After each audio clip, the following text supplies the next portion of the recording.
Cybersecurity concerns are ever evolving. OT cybersecurity is even more complex, and it's so much more than just software and hardware. How do you stay on top of it all? Aaron Crow has over 25 years experience with cybersecurity. 15 of those years focused on operational technology across multiple industries, and he wants to help you. Welcome to the Protect OT Cybersecurity Podcast, brought to you by Industrial Defender. Now here's your host, Aaron Crow.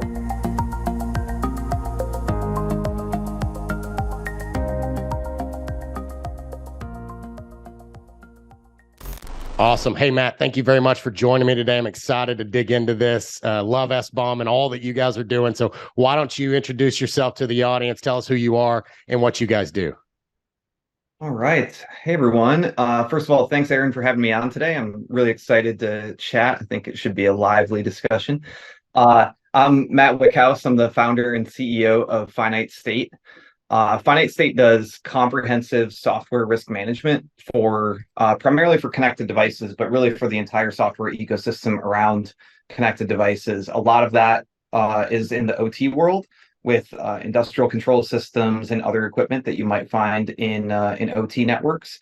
So we look at the security of the software inside of all of those products throughout the life cycle, really starting with the development of those products, working with the manufacturers who are building them to make sure that we can help them build those products securely, and then all the way through acquisition, deployment, and operations of that equipment in different environments where we can help the operators, the security teams who are defending the networks that have those devices on them, understand the risks that are in them when they're receiving them and operating them throughout the life cycle. So how did you get started with that? I mean, that is a big problem. Like, how did you just say, oh, by the way, I want to go solve this giant problem that's out in the workspace? So, as someone who's worked in startups, you know that it is never a straight line. We've had a pretty fun journey here. My background, so I spent most of my career in the national security space. So I was the founder and the CTO of the cybersecurity division at Battelle. And if you don't know Battelle's about a 100-year-old nonprofit research and development company headquartered in Columbus, Ohio, where I still am. And they're pretty well known in the energy sector for operating the national laboratories for the Department of Energy. So Oak Ridge, Pacific Northwest, and Lawrence Livermore National Lab, and a lot of the other laboratories are under the Battelle umbrella. They also have a big private lab in Columbus that has a long history working on the Manhattan Project and doing crazy things like inventing the CD-ROM and barcodes and dimples and golf balls and all sorts of weird stuff. Right. Where I was focused was in national security, supporting defense and intelligence customers with cyber intelligence programs, and so that included a lot of intelligence collection work, and including access and collection techniques, with a big focus on embedded devices. So over the last 10 to 20 years, that's where I've been spending most of my time in the technical domain, was in understanding where there are vulnerabilities in different systems, how we can find those vulnerabilities easier, and then what we can do with those things. And so throughout that time, what I saw was, in the very early days, to find a vulnerability in any sort of connected device. This was before anyone even really thought about them as being connected to networks, which was a great advantage for intelligence organizations. You would have to take the hardware into a lab and, with a lot of very expensive equipment, tear it apart and look at the dies and try to extract the code. And it was a very lengthy process and very expensive. Yeah. Over the course of the 2010 to 2020, let's say, roughly, there was a shift that we now call the Internet of Things, and it impacts OT as well, not just like connected refrigerators, but we went from very specific functionality designed into hardware to general purpose computers that are running software and operating systems inside of devices. And what that did was it changed the cost for an adversary to go find vulnerabilities in those products or develop capabilities to exploit those products or collect intelligence from them, disrupt them, ransom them, all of those sorts of things. And so that's what's led to kind of where we are today. And the problem I saw very up close and personally was that through that transition, the security of all of those devices was regressing. So everywhere else in the IT world, security was getting better. Every version of Windows that came out, every version of iOS and Android, everything that came out was much harder to find vulnerabilities in and or develop any sort of capability. Whereas in the embedded world, with the shift to software powering everything, it was getting a whole lot easier, like by orders of magnitude. Yeah. And the kind of summary of that long story is basically we were living in a world where the most critical devices were also the most vulnerable. And that's what really started my journey of founding Finite State about 5.5 years ago, and building the company from there. And then the fun startup roller coaster ride that's actually been in the end really great. We have a great team who's really focused and dedicated to our mission of helping secure all this software and all of these things that are powering our critical infrastructure. Yeah, I've been part of power utility and critical infrastructure and this OT world way before it was even called OT, right? And all of those systems, for the longest time, they were just this black box that the vendor owned, and you didn't know what was inside of it. You just assumed that the vendor was doing the right thing, and they brought in their box and all the components that made it work, and they did their magic, right? And for the longest time, the Foxboroughs, the Honeywells, the Emersons, all those big names, Toshiba, you name it, like they everything was their creation, from the hardware, the boards that were in it, the case, like everything about it was their own design. And at some point along the way, they started saying, oh, that's really expensive. It's a lot easier. They just started grabbing commercially off the shelf equipment, servers, network switches, HMIs and all of these things, cards inside of their instead of them engineering a motherboard, they would just grab a motherboard off. Like instead of them figuring out how to do, SSH or any, Log4j, for instance, they would just grab things, open source, et cetera, and plug it in. Is normal in a development life cycle. You don't have to reinvent the wheel for everything. And they realize that. The problem is, and I think that's what you saw from the beginning, is they forgot about security. They weren't thinking about security. They were thinking about functionality, and nobody was sitting there saying, yeah, but this also brings all these other problems. So all those things got brought into this OT world, where before maybe it wasn't as big of a problem because maybe it was disconnected. Maybe it was isolated. It was, the vulnerabilities were more compartmentalized, I guess, maybe. But again, they started bringing all these things in, and it opened up the world for us to get data in and out, for us to be able to have advanced capabilities. But it also brought all of these problems from into the OT space that we solved over the last 20 years in IT, but forgot and basically started back where we were in IT and forgot all the lessons learned that we had across the way. Yeah. I couldn't say it better myself. I mean, that's exactly what's happened. And it's natural, like you were saying. Part of the reason that's happening is because there's more demand for connectivity and digitalization across all of these different industries. So more products need to be built to meet that demand, and so that all of these suppliers can sell their products and solve problems and automate things that have been historically manual, so that we can have more OT networks out there that are powering more things and operating more efficiently and effectively. And with, basically you have the cost, schedule, quality triangle of project management, and something's got to give, right? And security is part of the quality dimension of that. If you want to get more products out at reasonable costs at high speed, then the security or quality part is usually going to have to go down, unless you're willing to spend. Sure.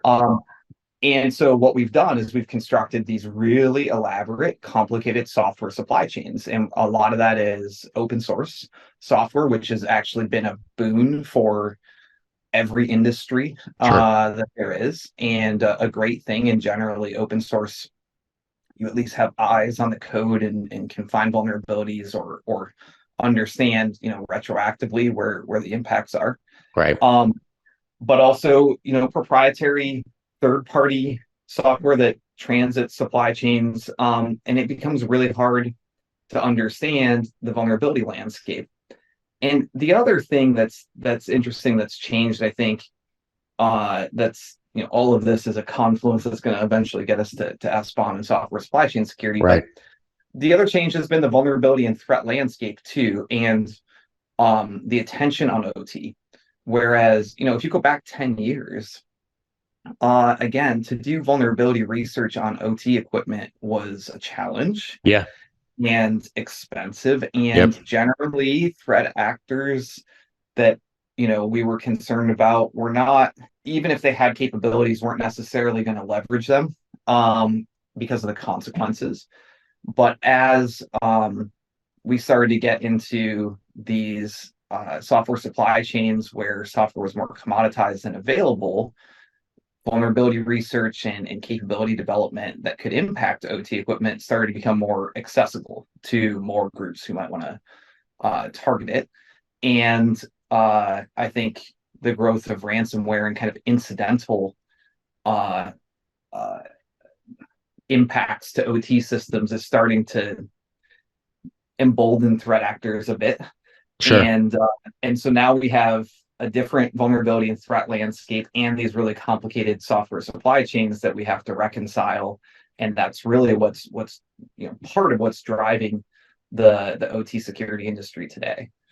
Yeah, and it was along with that, right? It was there was this false sense of security. It was, hey, my environment's air gapped, or I have a firewall, because I didn't know all these other vulnerabilities were behind it. And I didn't know, when the vendor comes in and they connect a 3G card directly to their rack, and they don't tell anybody about that because that's just how their system works. And they've got RDP open or SSH or Telnet. I mean, really old capabilities that, again, that we've turned off in the IT world that are still functional. I mean, obviously we have Windows XP, we have NT351, Sun Solaris. There's all these really old systems. So it's not even a new problem.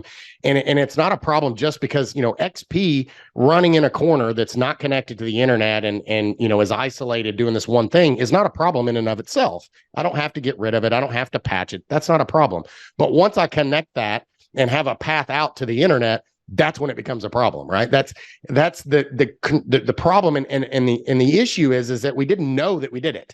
Like, we connected all these things and there was nobody that had the visibility of the entire environment. They knew that they had this XP machine over there, but then when they started, A plus B plus C, and they started connecting all these dots, all of a sudden this XP box is now on the public internet. And then that's when everything, ransomware and all of the connections from, you look at Colonial Pipeline, and I've said this 100 times, it wasn't technically an OT attack. But it doesn't matter because it impacted OT. They turned it off, right? And that's where understanding where my vulnerabilities are and understanding how I mitigate it. And it's not always a patch. Sometimes it's disconnecting. Sometimes it's firewalls. Sometimes it's other mitigation factors. But I have to know what my vulnerabilities are to understand and how to protect it. Where are my shortcomings? Exactly. And I think the Colonial Pipeline attack is a good example of why software supply chain security matters now more. So again, if we go back 10 years, 15 Right. years, and there was, we didn't really have the concept of ransomware back then exactly, Right. but let's say there was a ransomware attack on the IT network.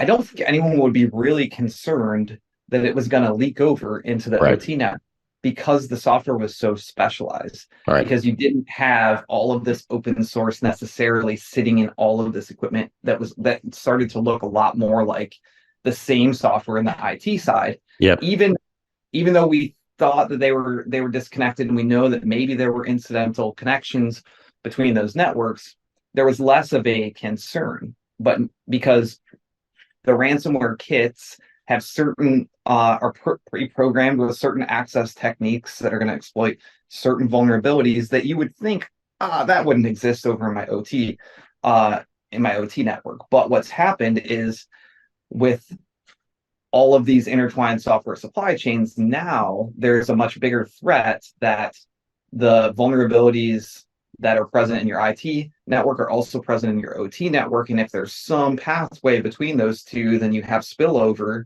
that can start to go cause serious damage. And we're seeing that in examples of big vulnerabilities like Log4j, for example, where that stuff is in the OT environment, it's in the IT environment, some of it's externally facing, it's all over the place. And the right threat actor can build out capabilities that just move laterally anywhere that there's Log4j. Right. Can be exploited. And that's where we start to get a lot of concerns about understanding what's inside of all of this equipment. So that's a perfect transition then. So why don't talk about what SBOM is? How do you showcase and open our eyes to what those vulnerabilities, what are those underlying embedded systems and functions in all these products that, we buy this widget or this PLC or this HMI, and we don't know all the things that make it run. So we don't know what the problems are, what versions of everything, we just know it's a Rockwell PLC or a controller or whatever, but I have no idea what's embedded in that thing, making it be able to do what it does. Yeah, so to kind of start at the basics, the concept of an SBOM has been around for 7-8 years, maybe a little bit longer.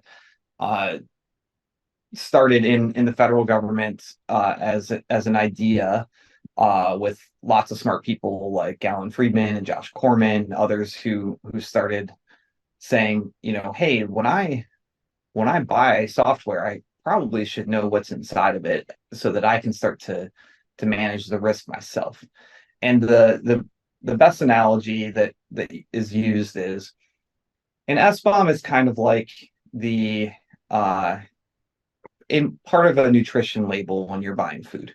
So you get the ingredients list in food, and it's mandated now, so that if you have an allergy or an intolerance or just an aversion to some ingredient, that it's in that food that you're buying and you trust it. Right. And now I can take action to manage my personal health risk when I'm at the store buying something. So the idea of an SBOM is, okay, when I'm buying a product, I should be able to get the SBOM and understand what software, what third-party software specifically, is inside of that product. And I should be able to do my own validation of the risk of that third-party software. And that's kind of step one for the SBOM lifecycle is I want, as an asset owner, as a security professional, when I'm buying software, I want to be able to get that along with the software so that I can then start to understand the risk. And then there's all of these workflows that can come out after that, like powering vulnerability management and incident response and other things. But the first step is understanding what's in there, because there's a big difference in the risk posture of, let's say, PLC A and PLC B from two different vendors. One of them uses all of their software, hasn't been updated for 5 years. Right. And the other one is up to date. And the number of vulnerabilities that exist today in that product in those two products is going to be dramatically different. Right. Or they make different design decisions, use different libraries, some of which are very risky. And the idea is we should be able to evaluate that when we're buying a product as a starting point. Yeah, and so walk through what is the process. So I'm an asset owner and I'm looking at, understanding again, most asset owners are going to have devices that are anywhere from 20 to 30 years old to I just bought it last week and everything in between. So how it's a big problem. I've got sites all over the world. I've got thousands and tens of thousands, hundreds of millions, maybe depending on the organization of assets. So how do I wrap around and begin a process of understanding what those SBOMs and what the vulnerabilities and subcomponents of those devices are? Yeah, so good question, because one thing to just baseline on is the implementation of SBOM collection and management, and honestly software supply chain risk management in general is still in the early days. Sure.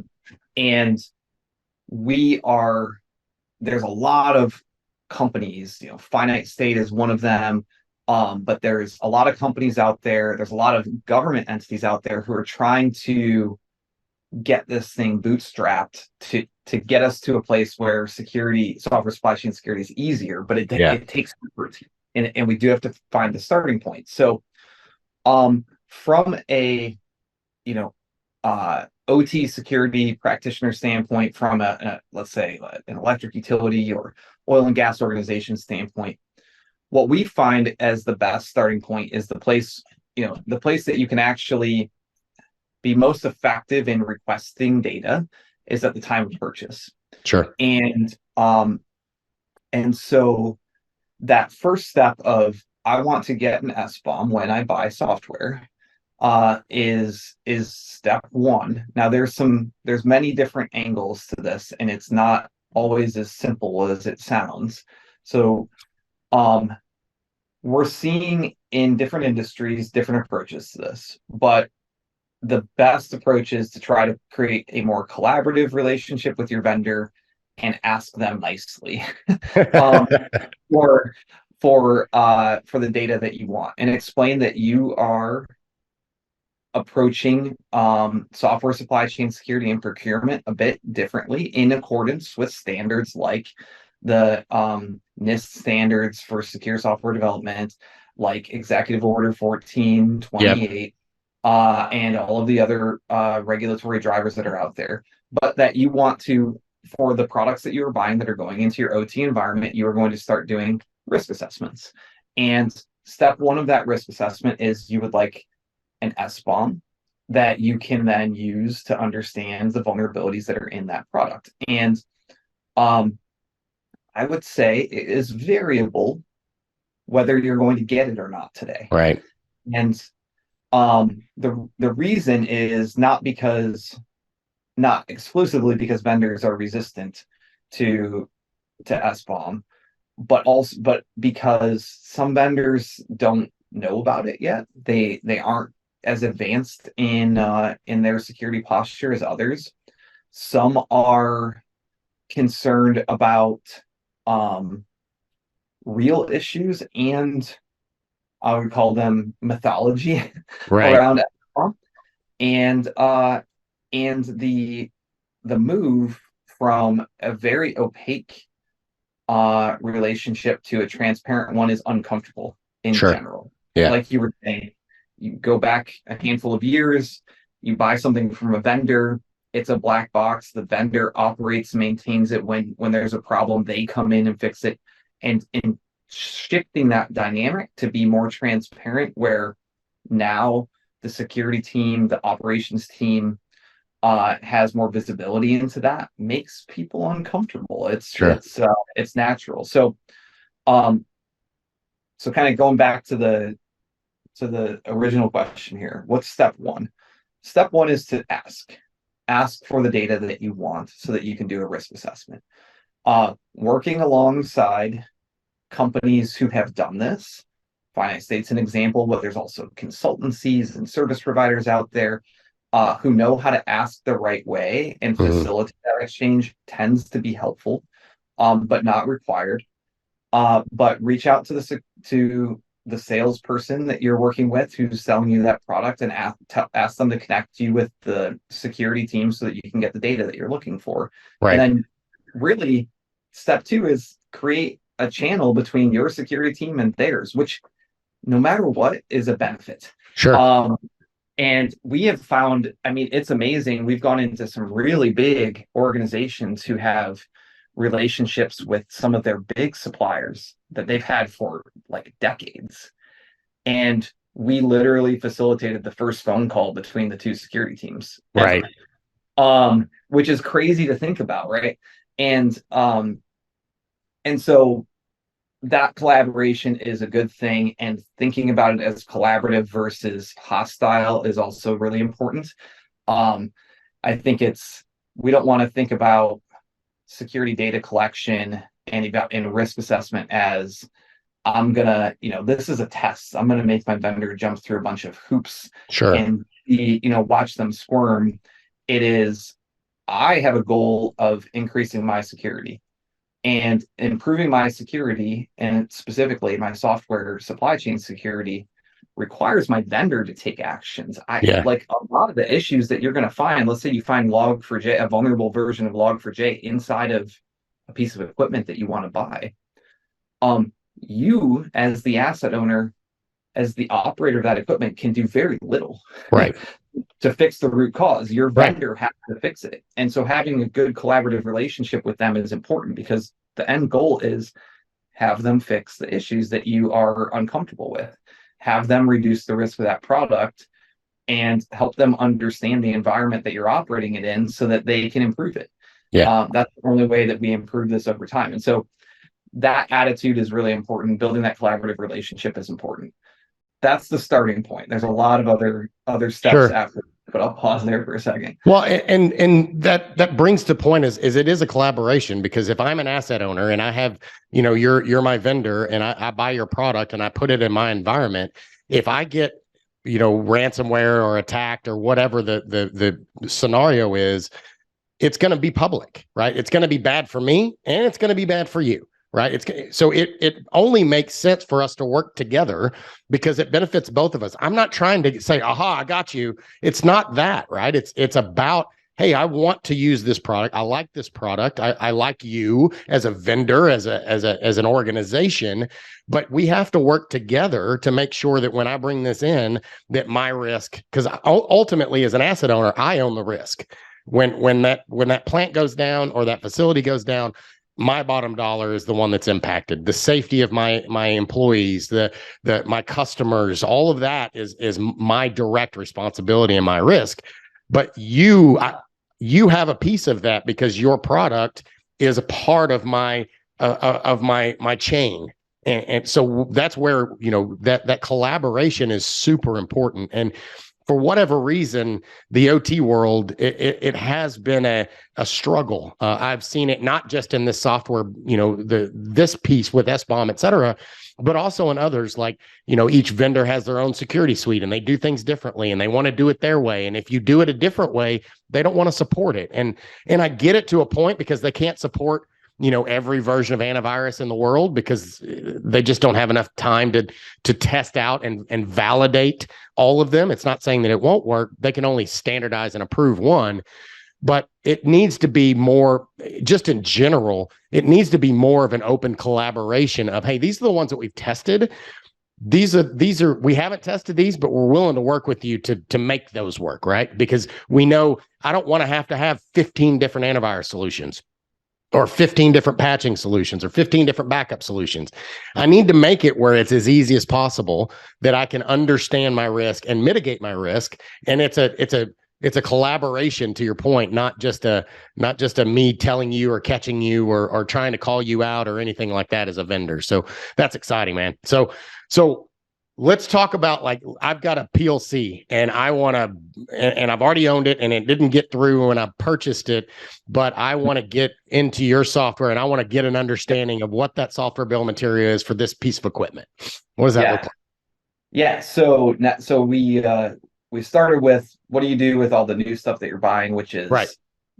Maybe a little arguably easier to build a collaborative relationship with your vendor. So now what do you do with your legacy stuff, the stuff that already exists, right? Which is 99% of what you have, sure. Right? 100% of what you have today, right? And for most of that, it might be hard to get an SBOM or a risk assessment done. Now, the good news is there are companies out there who are starting to make SBOMs available for all of their equipment. I know, Schneider Electric, for example, has talked a lot about how they're going to be rolling this out for large swaths of their equipment, including some older versions of software and everything. And so I think we're going to see some vendors who will offer that up through portals where you as the owner of that equipment can log in and download that data yourself. But that won't be everywhere. It will take some time to get there. So the other thing you can do is similar to the starting point that we said earlier when you're buying a new piece of equipment, is you can reach out to the security points of contact for the vendors where you already have the equipment and ask for it. Although you have less leverage as an asset owner at that point, because they've already sold it to you. Sure. They are supporting it, but they have a contract that's in place, which we didn't really talk about. We can circle back on like how you can roll some of this into contracts going forward, but they may not be required to provide it to you. And so you're left with a handful of options. The best option is to work collaboratively with them and say, Sure. I realize, you may not have this, but can we collaborate on it? One of the things that we are doing at Finite State is building out some capabilities where you can more easily ask for that information, have the vendor submit it, including have the vendor even just upload a binary that of the software that they've delivered to you and automatically get an analysis done in our platform. Sure. The other option is the asset owner can take it into their own hands and do binary analysis now. So this is, I have a software update package somewhere.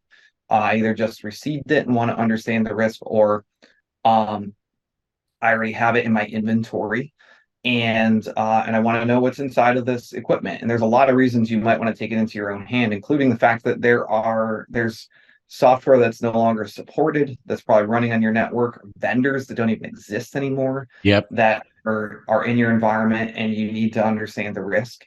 So one of the things, kind of the foundation of what we do at Finite State is binary analysis, where we can take that final build of software in pretty much any arbitrary format that's there, and we automate the security analysis process. We push it into our processing environment in the cloud, or pretty soon on-prem as well, and we start to unpack that software, and then we find all of the binaries and we extract tons of data. We look at every function inside of every binary. We look at control flow graphs and abstract syntax trees and all sorts of fun data structures to extract signatures that we can then use for matching against.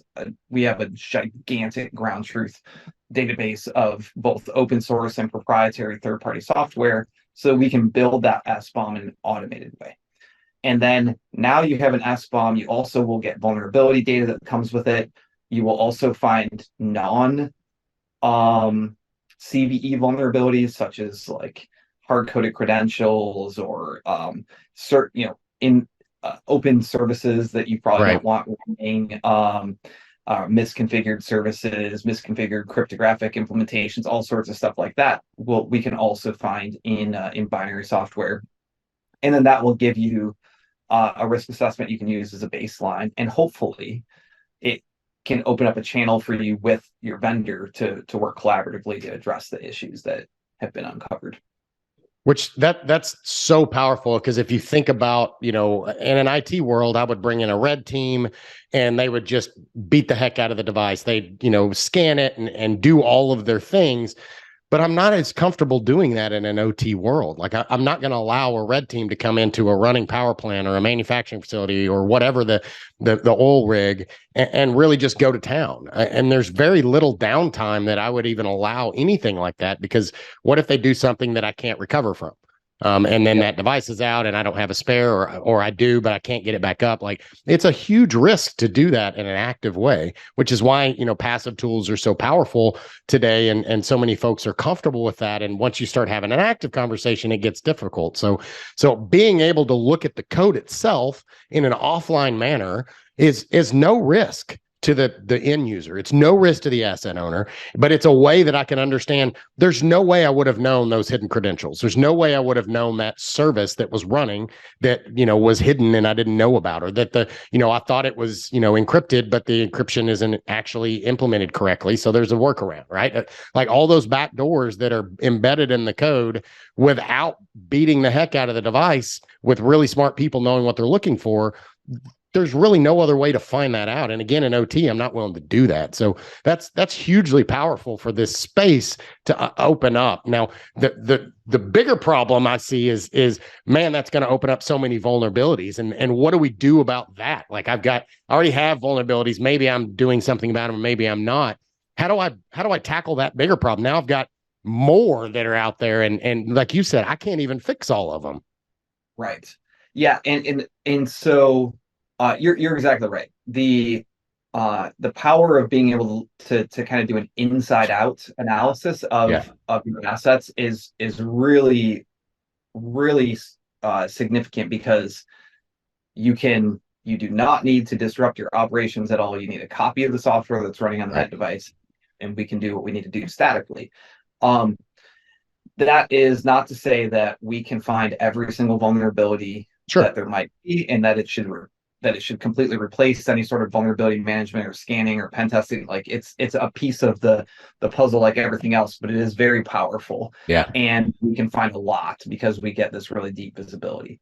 Now, what do you do? Because you're right. When you do SBOM generation and then map that to CVEs, which is called software composition analysis, when you do static analysis to detect zero-day vulnerabilities that might be there, including credentials and misconfigurations, but also memory corruption issues and software. We find a lot because we look at everything. What do you do about that? Because there could be a lot of findings, like thousands of findings in a device. Well, the way that we look at it is we build out a risk model to try to help with prioritization, so that we're looking at the severity of the vulnerability, also the confidence in the finding itself, the impact to the system if that vulnerability were to be exploited. We're also layering in threat and vulnerability intelligence on any sort of issues that are being exploited in the wild. We have, in our platform today, we have just shy of 100 different sources of vulnerability and threat intelligence that helps us with this prioritization. And we try to bubble up the things that are most important to address. And then the next issue is, what do you do, especially if you are not the developer of that software? So we're working towards, we have two different approaches we have for remediation guidance. So one is, how do you actually fix the root cause of the vulnerability in your software, which is important for the manufacturer of the device to know. And so we have, for all of the findings, we have remediation guidance that comes with it. But the other side is, what can you do to compensate for this vulnerability now? How do you mitigate it? What sort of compensating controls can you put in place? And we're starting to build out a more robust library so that hopefully soon, maybe within the next quarter or two, it will be a very simple set of: step one, do this on your network; step two, configure this device this way; step three, do this next thing; step four is, if you patch this, actually it will reduce the risk in this device by this much. So that's what we're working towards. We actually have really good progress on that today, and actually you can do that on an issue by issue basis, and even some aggregation of it, so that you can take security into your own hands too.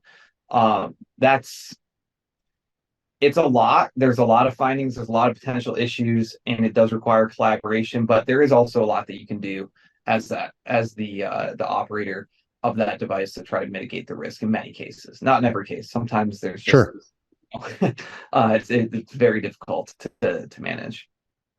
Yeah, and I mean, just like with anything, like you said a minute ago, right? Is it's part of a bigger program, right? There is no silver bullet. I can't just implement this or that.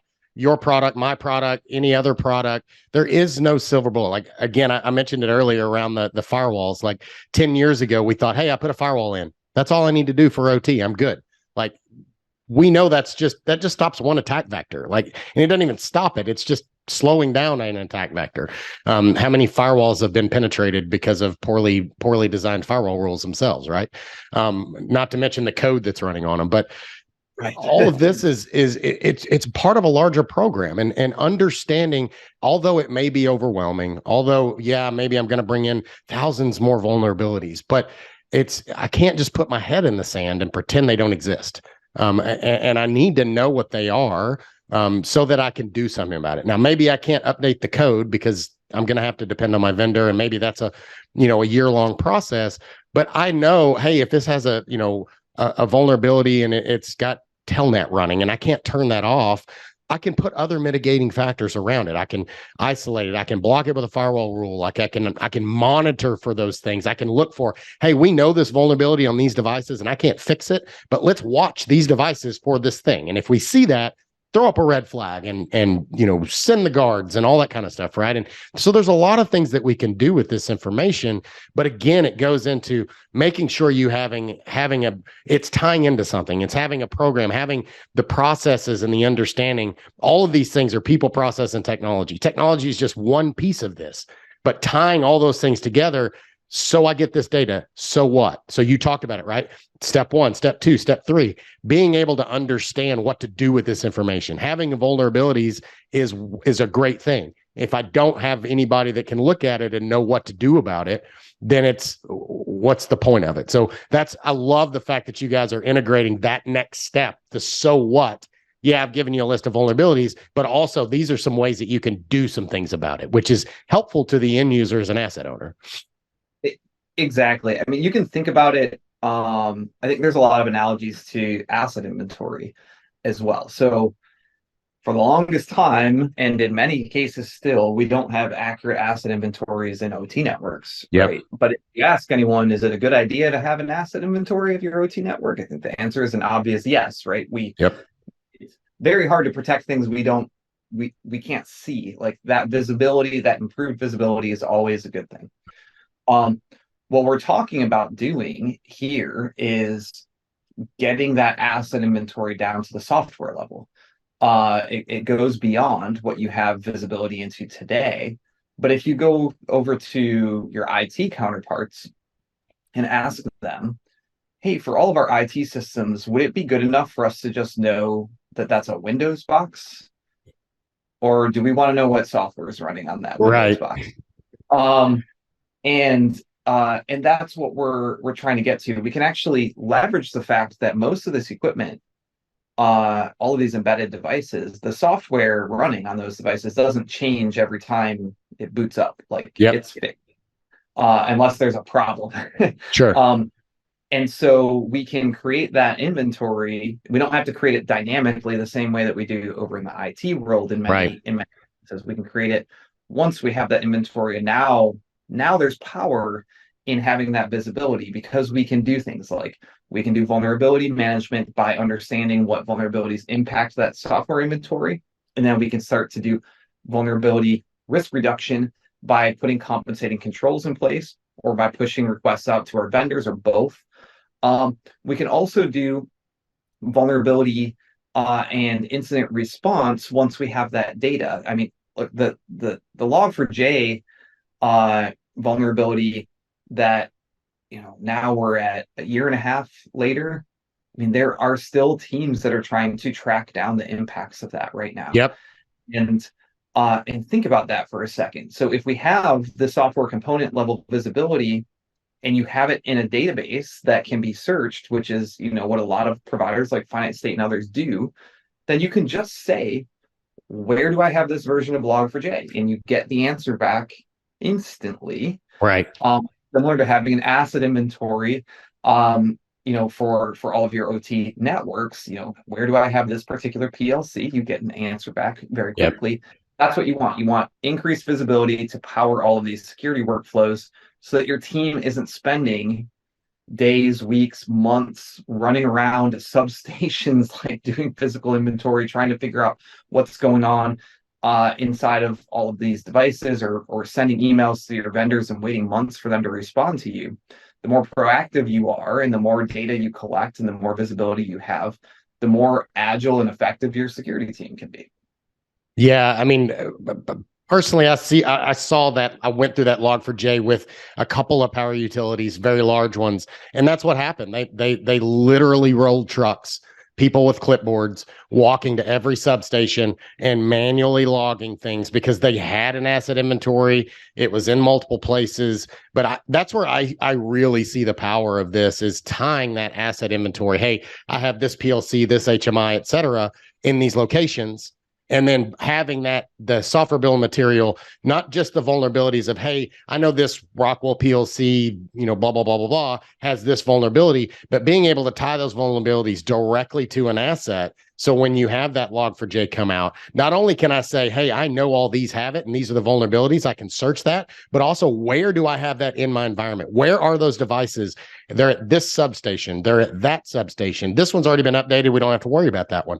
It makes that response time so much faster, and knowing what to do about it, right? Do I have a firewall? Is there another mitigating control that I can implement without having to go replace it or upgrade it? Can I put in a firewall rule? Can I, whatever that may look like, what can I do? But I can really quickly respond and be able to know, hey, I'm mitigating that risk to my environment. I don't have to, boil the oceans to go try to solve this problem, because right now that's what happens. The board asks for this Log4j thing comes out. The board says, hey, we have this issue. What are you going to do about it? And we spend the next 3 to 6 months manually trying to figure it out. And at the end of that, we haven't even done anything to fix it. We've just gotten to the place of, okay, now I think I know where all the devices are that have this problem. Now what? So now we're 6 months behind doing anything about it. Yeah. And when the next Log4j major vulnerability comes out, let's say it's in some Apache project, do you now know where all of that is, or do you get to go do the same exercise again? Probably so.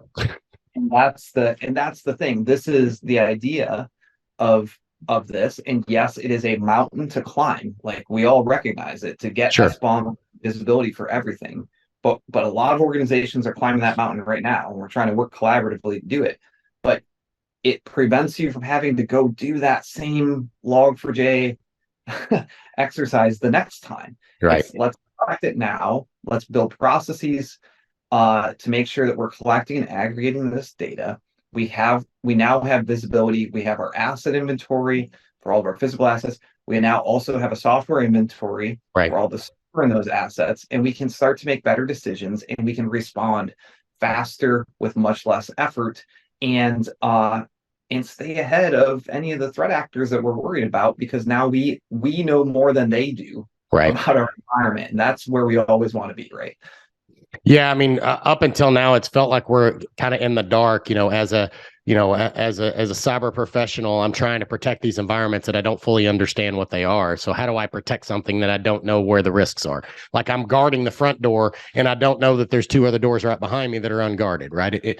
In military terms, it's super simple. I want to know all my entrances and exits, and I want to put guns on those, but I'm literally ignoring all of these other doors behind me, and I think I'm good because I've got the front door 100% secure. There's lots of people on it, but we have to better understand these environments to be able to protect them. Yeah, and look, I mean, there's a lot of work to be done here, and we think about just the general state of software supply chain security, and even in some very serious environments in like the federal space. Sure. Federal government has had to come out and regulate and say, you don't buy these products from these vendors, because they were finding like very high risk components from Chinese vendors in secure locations. And also the supply chains for, let's say, US based companies happen to source components from some of these vendors like Huawei, Right. And we still don't even know exactly where all of that equipment is and how many white labeled Huawei products are out there Right. in defense in the federal space. And there's I think that we are, with a lot of these initiatives like SBOM, like product level risk assessments, with the regulatory environment, we're moving the needle in the right direction. We're recognizing that you should not just blindly trust the products that you're putting into your environment. I mean, when you really step back and think about it for a second, Right. you're like, does that really make sense that we're just gonna say, okay, yeah, vendor, we sent you a risk assessment. You answered 500 generic security questions about your company, but we didn't ask you a single question about this actual product. We did very limited or no testing on the product Right. itself, and we're going to put it in our most critical network. That's it, like done. I think that we're realizing that approach isn't really the best one, Yeah. and that we can assess the risk of those products. We can then collect data that we can use continuously after that. And in the end, we have a lot more visibility and security. Yeah. So, man, this is exciting. I mean, I see so much possibility and opportunity in the future. I mean, again, these are all things that we've done in the IT space forever. Like this is like you said, like, do you just need to know it's Windows? No, you need to know all the subcomponents, what services are running, what applications are installed, and the benefit in an OT world, to your point, is it doesn't change as often. Like I'm not patching it every Tuesday. My end users are not installing, random applications they download from the internet, and they're not connecting to the Starbucks Wi-Fi. So I know what my risks is, and most of those things are pretty static and pretty constant. So as long as I know what those things are, then I can protect it. It's easier, the Sun Tzu, my strengths are my weaknesses and use my weaknesses as my strengths.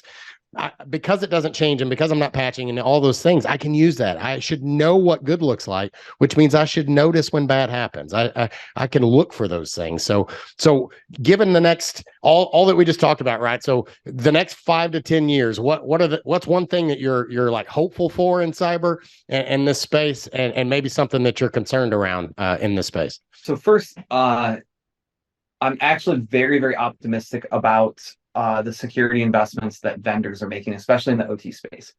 It might not feel like it today, but I can tell you we work with a lot of vendors who are supplying OT equipment. And when we look at what's happened over the last few years, the amount of investment into product security is going up a lot. And it's because they are being asked for more security investment. They're asked from their customers. They're being asked for more transparency from their customers. The regulatory drivers are all there. And it makes it easier for them to justify security investments into their products. And so I am actually very optimistic that the security of all of these devices is going to improve substantially over the next 5 years. I think we're on the right course. So that's the thing I'm most excited about. The thing that I am most worried about is, I mean, I'd be remiss if I didn't say AI in terms of what it can do for adversaries and even vulnerability discovery. You can take open source code bases and push them into a large language model and say find vulnerabilities, and it's pretty good at it. Yeah.